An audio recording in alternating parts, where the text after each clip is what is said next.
जय श्री राम। मैं योगी भोलानाथ शास्त्री आज आपके लिए कर्म फल का दर्शन कर्म फल के दर्शन के बारे में बताने जा रहा हूँ। तो कृपया हमारे इस वीडियो को बड़े ध्यान से देखें और सुनें, समझें और कर्म फल के दर्शन की इस बात को जो बताने जा रहा हूँ उस पर विचार करें। तो मैं कर्म फल के बारे में बता रहा हूँ।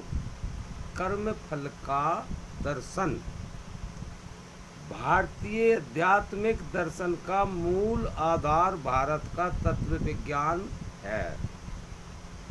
इस विज्ञान का ही भारत के सनातन धर्म में प्रायोगिक रूप है।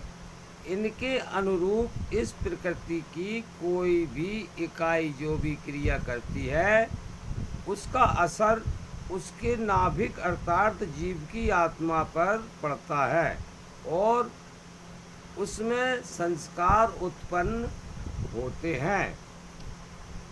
उस जीव की आत्मा की प्रवृत्ति एवं भाग्य उसी के अनुरूप हो जाते हैं। यहाँ तक कि मृत्यु के पश्चात देह नष्ट होने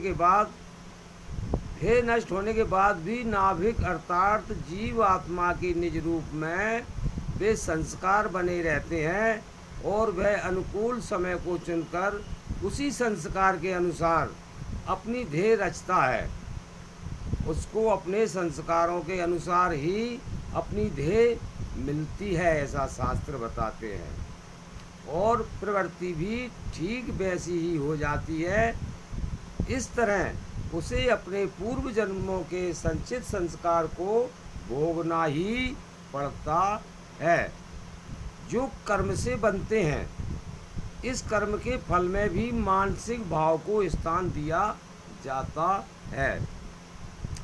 अब ज्योतिष शास्त्र के अनुसार मुख्यतः 3 प्रकार के कर्म बताए गए हैं। वो कौन कौन से 3 प्रकार के कर्म बताए गए हैं जो मैं आपको बता रहा हूँ। का संचित अनेक पूर्व जन्मों से लेकर वर्तमान फल तक का किया गया कर्म संचित कहा जाता है। भले ही वह इस जन्म में या इससे पूर्व जन्म में किया गया हो, मानव के लिए संपूर्ण कर्मों को एक संग भोगना संभव नहीं है। अतः इन्हें वह क्रम से भोगता है। ख प्रारब्ध वर्तमान देह संचित कर्मों में से जितने का फल भोगना आरंभ कर देता है वह प्रारब्ध कहा जाता है। संचित में अच्छे बुरे 2 प्रकार के कर्म हो सकते हैं, क्योंकि मानव जैसा करेगा वैसा ही संचय होगा और उसे प्रारब्ध के अंतर्गत भोगना ही पड़ेगा।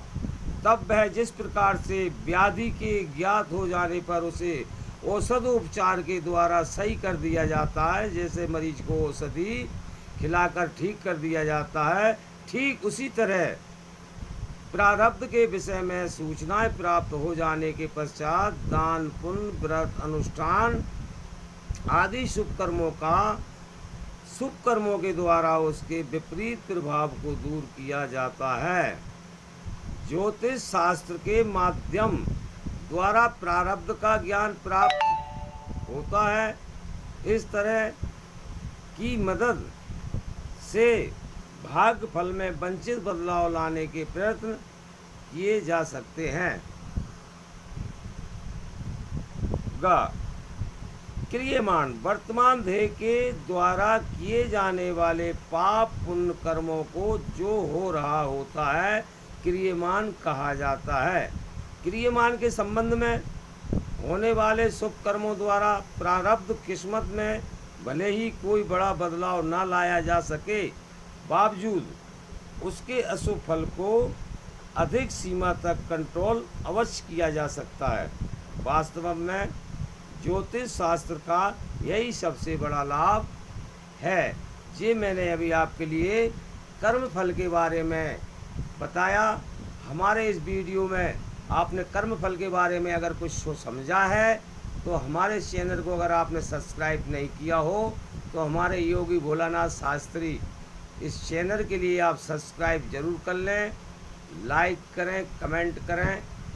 जय श्री राम, सदा सुखी रहो, खुश रहो। जय श्री महाकाल।